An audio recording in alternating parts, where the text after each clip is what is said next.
नमस्ते बच्चों, मैं पिंकी गांधी फ्रॉम लियाल पब्लिक स्कूल। आज हम करेंगे पार्ट 2 वर्ण और वर्णमाला। उसका कॉपी पार्ट करेंगे। पिछली कक्षाओं में मैंने आपको इसके अध्याय को और इसके अभ्यास प्रश्न को समझाया था।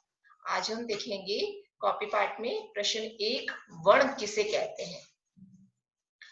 उत्तर है इसका, भाषा की छोटी से छोटी ध्वनि जिसके टुकड़े नहीं किए जा सकते क्या कहलाती है, वर्ण कहलाती है। हमने समझा था कि भाषा किसे कहते हैं और भाषा किससे मिलकर बनती है। भाषा किससे मिलकर बनती है, शब्दों से।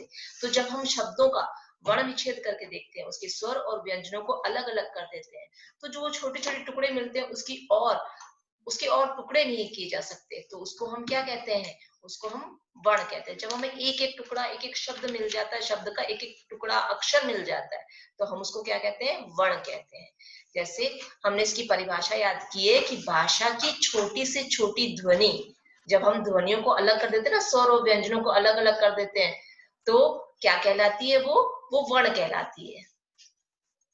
आगे हम प्रश्न 2 देखेंगे, वर्ण के कितने भेद होते हैं। तो हम यहाँ पे लिखेंगे वर्ण के 2 भेद होते हैं, जो कि अध्याय में मैंने आपको बताया था कौन कौन से होते हैं। पहला होता है स्वर और फिर होता है व्यंजन। स्वर में मैंने आपको क्या बताया था, कितने प्रकार के होते हैं, 11 प्रकार के। और कौन कौन से होते हैं, अ, आ, ई, ये सारे मैंने आपको क्या बताए थे, ये स्वर होते हैं। और व्यंजन कितने प्रकार के होते हैं, व्यंजन होते हैं 33 प्रकार के। और कौन कौन से होते हैं, जो क ख ग होते हैं वो व्यंजन होते हैं। और ऐसे ही मैंने आपको और बताया था कि जब हम शब्द में से स्वर और व्यंजन को अलग अलग कर देते हैं, तो क्या हो जाता है, वो वर्ण विच्छेद हो जाता है। और उसका एक एक अक्षर क्या कहलाता है, वर्ण कहलाता है। प्रश्न 3 है, वर्णमाला किसे कहते हैं। उत्तर, वर्णों के समूह को वर्णमाला कहते हैं। वर्णों का समूह, जिस तरीके से हम शब्द लिखते हैं कि कौन से अक्षर को, कौन से वर्ण को हमें कहाँ लिखना है और कौन सी मात्राएं लगानी है, तो उसको हम वर्णमाला कहते हैं। आगे प्रश्न 4 है, ड और ढ।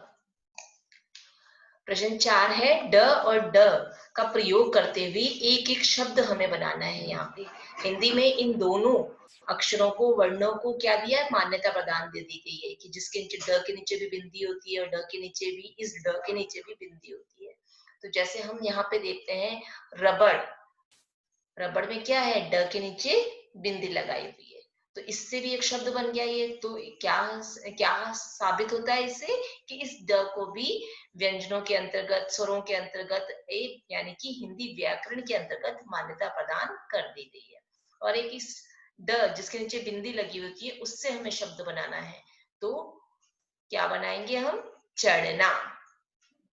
ठीक है, ये हो गया बच्चों हमारा प्रश्न 4, ड और ड का प्रयोग करते हुए एक एक शब्द हमें यहाँ बनाना था। ठीक है, आगे देखेंगे हम प्रश्न 5, आगत ध्वनियां। अब आगत ध्वनियां क्या होती है, आगत ध्वनियां होती है कि जिसके ऊपर चंद्र बना होता है। अंग्रेजी भाषा में हम इसका उच्चारण करते हैं ओ, और हिंदी के अंदर इसको मान्यता प्रदान की गई है। किसी भी शब्द के ऊपर जब ये लग जाता है चंद्र, तो इसकी जो ध्वनि होती है किस रूप में निकलती है, ओ की ध्वनि के रूप में निकलती है। जैसे उदाहरण, एक एक शब्द तो हमें देना ही है, बाकी मैंने आपको अध्याय के अंदर भी बताया था कि इस चंद्र से कौन कौन से शब्द बन सकते हैं, डॉक्टर, कॉपी, है ना। ऐसे ही बहुत सारे शब्द होते हैं, जब चंद्र लग जाता है तो हम उसका उच्चारण कैसे करते हैं, उसका उच्चारण हम ओ की ध्वनि के साथ करते हैं, है ना। जैसे मैंने आपको नीचे उदाहरण में यहाँ पे भी बता रखा है कि कैसे करते हैं इसका उच्चारण। अब इसको बिना चंद्र की सहायता के पढ़ के दिखाओ, क्या बनेगा ये, डॉक्टर।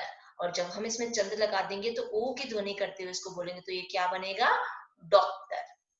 ठीक है, आगे अनुस्वार से हमें एक शब्द लिखना है। मैं आपको एक बार फिर से दोहरान कराती हूँ कि अनुस्वार क्या होता है। अनुस्वार, जब हम किसी वर्ण के ऊपर अनुस्वार यानी कि बिंदी का प्रयोग कर देते हैं, तो इसका उच्चारण हमें न की ध्वनि के अंतर्गत करना होता है, मतलब इसके साथ में न की ध्वनि आती है।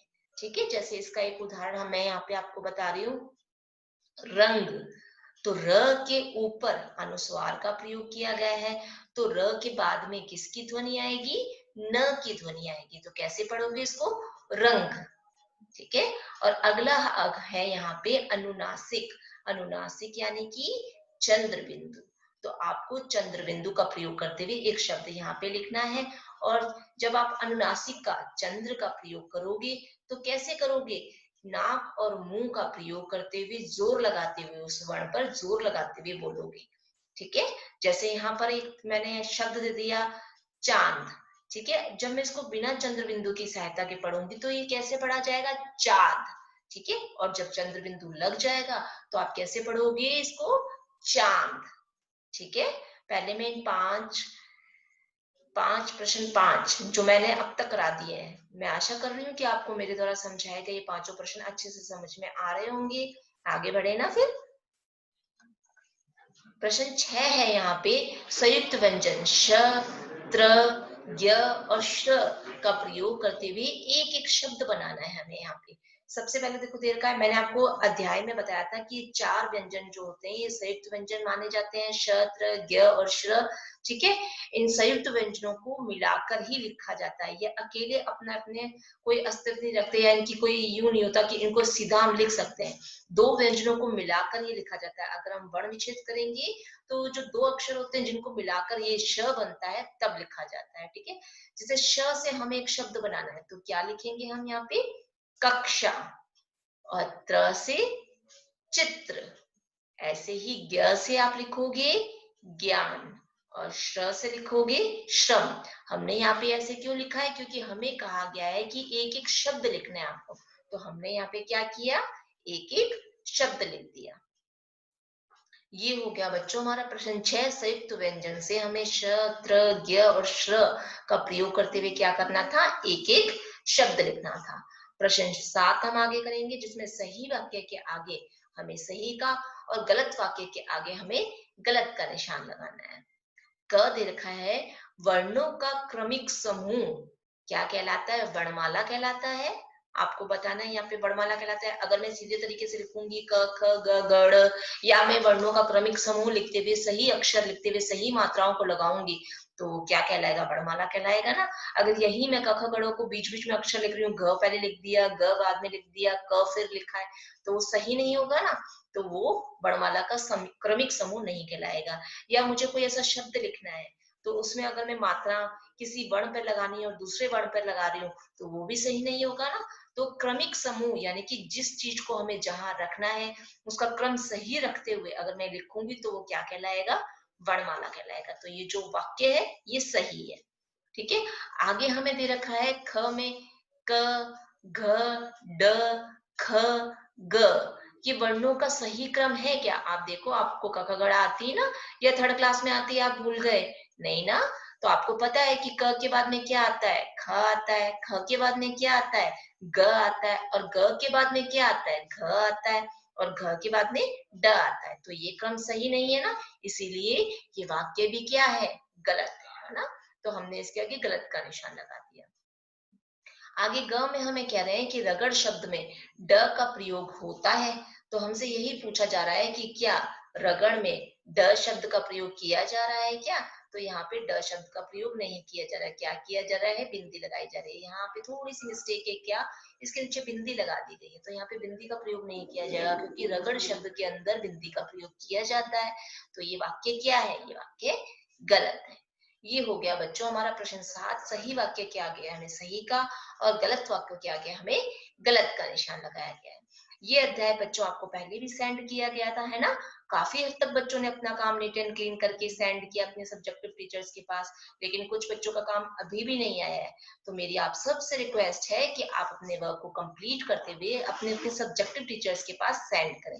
ठीक है? ताकि आगे का काम भी आपको अच्छे से समझ में आ जाए। अगर पिछला पेंडिंग रहेगा तो आगे का कैसे कर पाओगे, है ना। तो मेरी आप सबसे एक बार फिर से रिक्वेस्ट है कि नीट एंड क्लीन वर्क करते हुए हम सबके पास सेंड करें, और आशा करती हूँ कि ये अध्याय आपको अच्छी तरह से समझ में आ गया होगा। आज की मेरी कक्षा यहीं समाप्त होती है। धन्यवाद।